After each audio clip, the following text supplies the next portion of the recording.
grassroots literally means 2 or 3 people making big strides in the Right. neighborhood, and that's literally what I did without knowing I was doing it. Welcome to the Commonwealth. Lively and informative conversations with changemakers and thought leaders, from grassroots leaders to policymakers, about what's actually working to build fair, thriving urban communities in Detroit and beyond. I'm your host, Dana Thompson. Stagnant wages, rising construction costs, and high interest rates are a few of the issues leading to an affordable housing crisis in the United States. A tool being used to address this crisis is the Community Land Trust. On today's episode, we're diving into the importance of CLTs with Tricia Talley. Tricia is a community real estate developer and urban planning professional with over a decade of experience advancing affordable housing, equitable land use, and resident led neighborhood revitalization. Thanks for joining me today. Dana, thank you for having me. So, can you tell me more about your background and what inspired you to be a community development leader in North Corktown? I was actually being nosy. Oh. I wanted to verify, if the rumor about the development that was coming to the North Corktown area was true. It was my intentions to have, the development built around the residents that already resided there versus how it's normally done when, redevelopment comes in. There is no community engagement, there's no connection with the residents that have weathered the storm, particularly the legacy residents. So it was my intentions to have everyone have a say in the development that supposedly was coming to the area. Okay. Yeah. So tell me about North Corktown. North Corktown is a little area that, in 2008, young white males were pouring into North Corktown from Upper Michigan because Mm. of the lack of density reminded them of the beauty of Upper Michigan. Mhm. There were there were a couple of dilapidated homes, Mhm. but for the most part, it was just all trees and beautiful flowers. And Okay. I moved there temporarily after I lost my fiancé. I Oh. wanted a place to stay that I would not necessarily be responsible for, like owning a house, Mhm. but I would have that freedom. So I got this townhouse. At the time, I didn't know that the cooperative that I lived at is probably one of the biggest, blackest cooperatives in Michigan. Hmm. There are 351 units, and all of my neighbors are pretty cool. In my mind, I'm thinking this development might disturb this peace that I found in Detroit. Okay. But I really wanted the residents of North Corktown to have a say in what was happening in the neighborhood. So you started out by saying you got involved by being nosy. Yes. And you moved into North Corktown hmm and then you got involved. hmm Had you been involved in community development projects prior to No, this? no, not Okay. not prior. I Okay. always had an interest in what was going on in my neighborhood Okay. because I went to Cooley High Okay. in the 80s. And where is Cooley High? Cooley High is on the northwest side of Detroit. Yep. It's a pretty big high school. Mhm. I wasn't meant to go there, but Mm. I saw a lot of things. I always described it as literally what happened. You can see the color of the sky change Mm. when the drugs were introduced to the neighborhood. And I literally saw my neighborhood change within a year. I was in ninth grade in 83, and that's when it all happened. Okay. And just being aware of what was going on in my community, I've always done that. The That's development, the interest in development came when I was in my 20s. It just wanted to know about why were there no new homes being built in the city. okay. So I've always had an interest in that. I just didn't move on it until I moved to North Corktown. Okay. So you talked about the color of the sky changing Yeah. when It, c- in it, your neighborhood. yeah, when I was younger, everything was bright and fun. And I lived on Marlow, Mhm. between Finkel and Pilgrim. Right. And we were always playing outside. All of that changed in '83. And I think I remember it too because my mom was pregnant with my younger sister. Mm. So I was 14. I was about to be a big sister. And I was just really paying attention to what was going on in the neighborhood. My father always made sure he read the newspaper, but there was so much going on in the neighborhood. I remember seeing in the newspaper that Coyle and Pilgrim was marked as one of the most dangerous corners in the city. And when I say the color of the sky changed, meaning we couldn't do the things that we did before. I could no longer walk to the store by myself. And I literally would walk to the store singing a El DeBarge song, looking up at the sky, just Yeah. happy go lucky. That all changed when I hit high school. When you talked about getting more involved in Hmm. North Corktown, Hmm. you said that you were concerned about potential development. It wasn't any particular development. It was just development in general that usually gentrification, that usually price um, people who've been in the neighborhood for um, decades Yes. out of the neighborhood. Mhm. And the cooperative was known as a sanctuary for single mothers, basically. Although I did not have children and I was not married, my townhouse in that community was a haven for women for safety. And I did not want that disturbed with development that usually does not respect the neighborhood that they're developing in. So then, when the Ford Mobility Center or Central Mhm, Station, mhm. when you heard about that development, did that spark particular concern? So the train station, it wasn't a big concern, but the stadium was, the Little Caesars Arena. Mhm. So we did want to preserve some of the open space because, again, the residents that were pouring into the neighborhood from 2008 is when I noticed it. Mhm. Mhm. The reason they were pouring into it is because we had this vast amount of beautiful open space. It was all green. In the summer, it looks amazing. And I know this because I walked through the neighborhood quite a bit. So we figured we will start there to preserve some of the open space. And the developers did not care for that, but the city did. We originally tried to get the city to give us or sell us parcels in the neighborhood that we can use as a walking path. And they were like, no way, we cannot do that. So one of our board members suggested that, yeah, if we get all of these parcels and we put them in the land trust, then we can create projects separately under the umbrella of the land trust. So if we wanted a walking path in the neighborhood, we don't necessarily have to create a non for profit or buy this land specifically for a walking path. We can buy the land, introduce it into the community land trust, and then we can start planning from there with the involvement of the community. Okay. Community land trust, I think they started back in the late 60s in the South. Mhm. It was a way for sharecroppers to hold on to their land. Mhm. There are 3 models you can use a community land trust for housing, which is the most, prominent, and that's still going on in the South.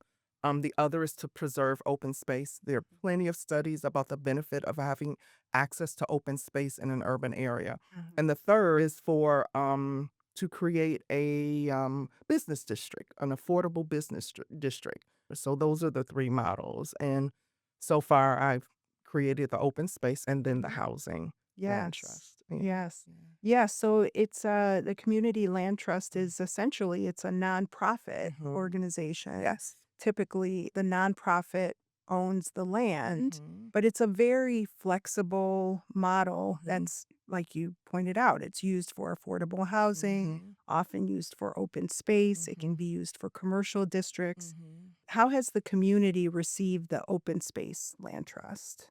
Everyone was excited about it. They were really excited about the community land trust because of the open space. But even in North Corktown is a very small neighborhood. Okay. So even with North Corktown being as small as it is, there's a divide in North Corktown. Once you cross 14th Street going towards the stadium, the demographics is totally different. Mhm, So mhm. our residents across 14th Street, where all of the newer houses, they wanted the preservation of open space That's Okay. the reason they moved there. Although they had their homes, you can cross a couple of blocks over and you have all of this vast open space. But the Mhm. residents in Fountain Court, they wanted open space, but they did not want open space at the sacrifice of getting amenities. I see. Yeah. So there are no amenities. It's a food desert. Our closest grocery Mhm. store is Whole Honeybee. Foods and Honeybee, and they're both pretty expensive if you Right. are making the average wage in Detroit, which is not much compared to all of the other cities in Wayne County. Right. So residents do appreciate the open space, Mhm. but also need additional resources and Yes. amenities in the area. How do residents use the open space? Various ways. Of course, as a park, walking, taking children, taking your dog. Mhm. I've seen celebrations at the park. A lot of our residents, myself included, we use it as a way to decompress. And right in front of the train station, you have Roosevelt Park, which the city put a lot of money into that park. And it's Right. beautiful. Right. So open space is sort of the theme of North Corktown. Open space, being inclusive, Mhm. and art. How did you come to lead the affordable housing CLT? When I was a board member for North Corktown, our president stepped down, and up until that time, I had been working really hard to get the community involved in what was going on. So my board member suggested I become the president. Mhm. So becoming the president, bringing that park online, I got a chance to speak with a planner from the city planning department, and they suggested that maybe you guys should consider becoming a community development organization. Okay. And I was thinking, that's a good idea, but we're going to stick with open space until we can get additional funding to expand the non for profits infrastructure, which included hiring project manager Mhm. and an executive director. But what I realized, I was working full time at the time. I can't work full time, be the president, and guide the executive director. So I spoke with the board, Mhm. asked if they would mind if I transitioned to being the executive director. They did not mind. And in Mhm. creating that community land trust, word got out quick. And I was on a learning trip at a meeting with Darnell Adams of the Gilbert Family Foundation. He's the VP now, I think. And I was just venting that I thought it was ridiculous at the time that Mhm. people were expected to pay $1,600 to $1,800 a month for a one bedroom apartment or a two bedroom. But essentially, that is a mortgage. Right. It was unbelievable that you could not get approved to pay for a mortgage, Mhm. but you could get approved to pay $1,800 to rent. So he heard me, and he heard about the open space land trust, and they had been looking for a neighborhood to partner with to create a housing land trust. And because of their funding, I was Mhm. able to just spread my wings into a dream of being a developer, which gave me connections with various entities, including our city departments. I didn't just secure land for the housing; we secured 9 parcels Mhm. for for the housing community land trust. But I also secured 9 parcels for the open space land trust. And in Detroit, if you're a non for profit, you can have a community partnership with the land bank. It will give you that community partnership gives you a discount on the land that you purchase. Okay. So we got a really nice discount on the land that we purchased for the open space and for the community land trust. By the end of the year, that land had went up in, I want to say, about 20% Okay. after we purchased it. Okay. So because we were able to create that community land trust, I got 18 parcels.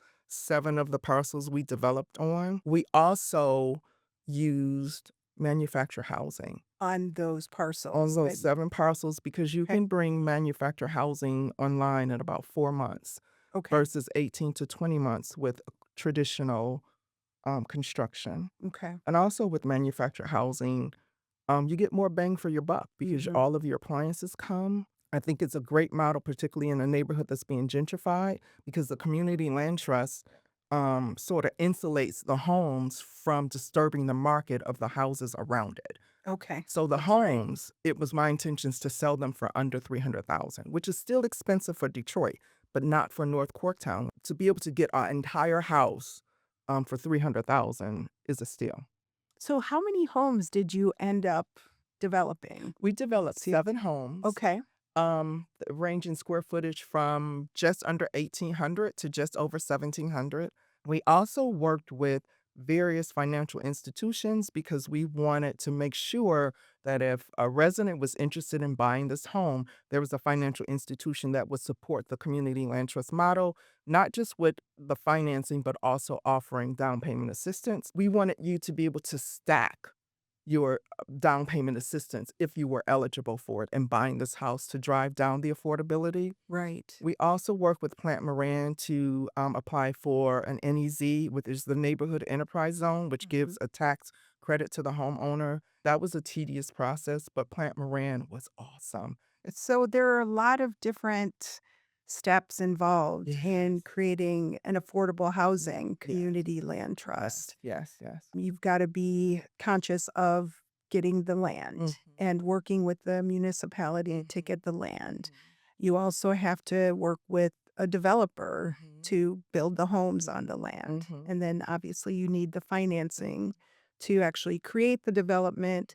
And then you need financing for the homeowners. That is correct. It's a community land trust. So you definitely have to have community engagement. So the planning department really honored my request to be intentional by providing shuttles, Hmm. providing meetings at the cooperative.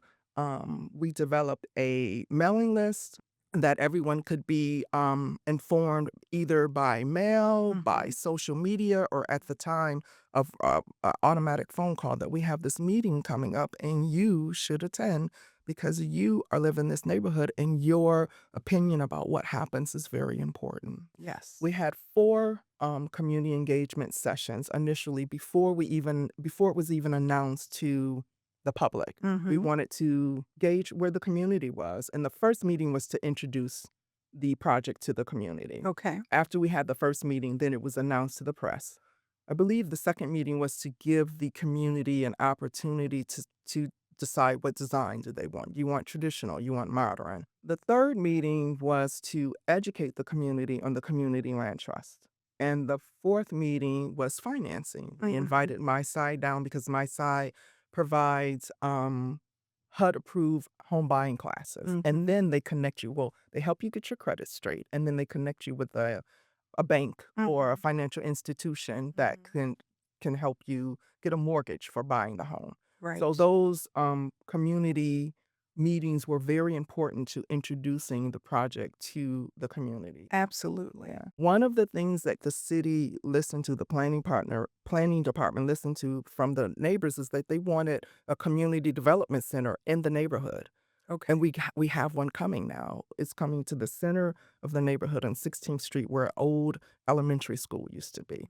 City Nice. of Detroit's planning department, the housing and revitalization department, they're very intentional now with involving the community when there's new development coming to our neighborhood. Mhm. Now I would like to see that development in the most impoverished areas of Mhm. Detroit. Let's Mhm. start there. Sounds like the community is central to a community land trust, and Exactly. getting the community engaged early Yes. is vital. Yes, it Mhm. is because you Mhm. want to be able to deal with any concerns respectfully. There's always going to be someone who totally disagrees. Mhm. And I always suggested to my board, just let them have their word. That's right. People want to be heard. And That's right. you're not going to always agree with what the community has to say, but we want to respect it and come to some type of middle ground. Mhm. We Mhm. all can't get our way, but we can meet in the middle. What are some of the takeaways from working on both of these CLTs? The open space is definitely needed. I think it should be throughout the entire city. Mhm.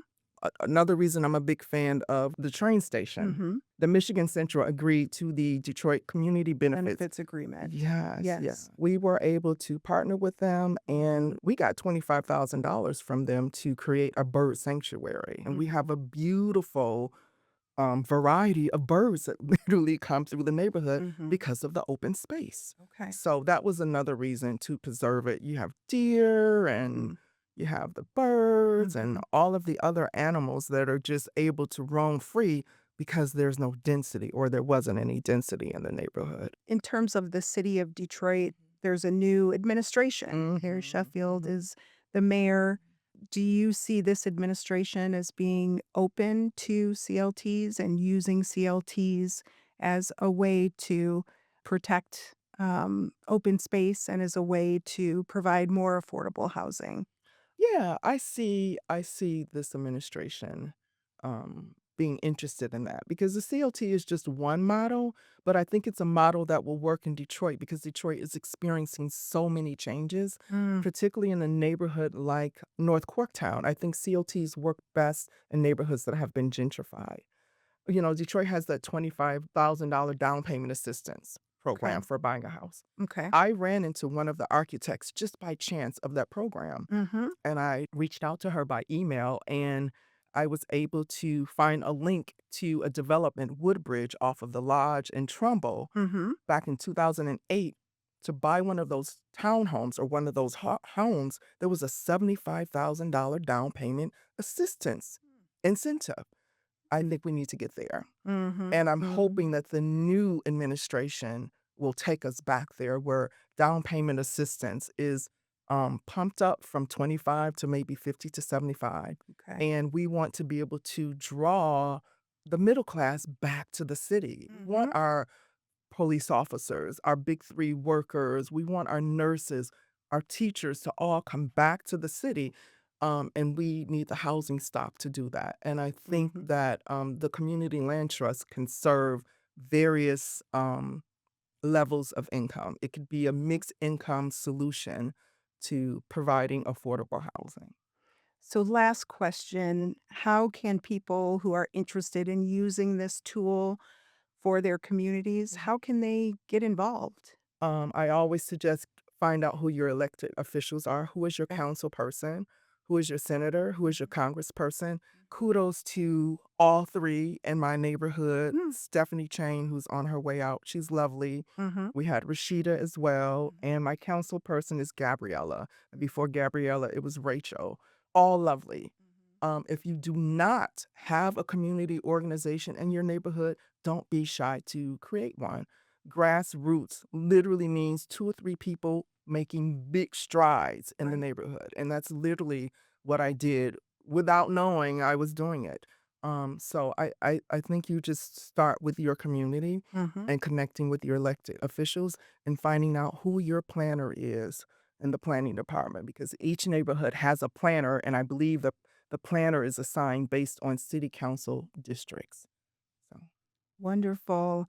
Well, thank you so much for joining me and sharing your expertise and all of your experience. I think this is just so wonderful for people to be able to learn from you and all of the things that you've done to make North Corktown a vibrant community. So, thank you for joining me today. you're very welcome, Professor. Thank you for having me.